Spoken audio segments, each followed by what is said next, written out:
இன்றைக்கி healthy and டேஸ்டியான evening snack. அது பண்ணுறதுக்கு 3 மணி நேரம் கடலைப்பருப்பு ஊற வச்சு அதை தண்ணி இல்லாமல் ட்ரைன் பண்ணி ஒரு துண்டு இஞ்சி, 4 வரமிளகாய் அது போட்டு நல்லா கிரைண்ட் பண்ணிவிட்டு அது கூட ஊற வச்ச கடலைப்பருப்பு, 1 கப் வாழைப்பூ, ஒரு பெரிய வெங்காயம், ஒரு கைப்பிடி அளவு கொத்தமல்லி, 1 ஸ்பூன் சோம்பு, தேவைக்கேற்ப உப்பு போட்டு நல்லா மிக்ஸ் பண்ணி அந்த ஒரு பால் ஷேப்பில் உருட்டி உள்ளங்கையில் வச்சு ஒரு ப்ரெஸ் கொடுத்தோன்னா வடை ஷேப் ஈஸியாக கிடச்சிரும். அதை சூடான எண்ணெயில் போட்டு பொரிச்சு எடுத்தால் ஈவினிங் ஸ்நாக் ரெடி.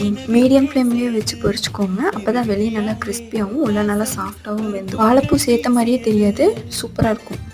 இந்த மாதிரி ரெசிபி வீடியோஸ் பார்க்கணுன்னா லைக் பண்ணுங்கள், ஷேர் பண்ணுங்கள், சப்ஸ்கிரைப் பண்ணி சப்போர்ட் பண்ணுங்கள்.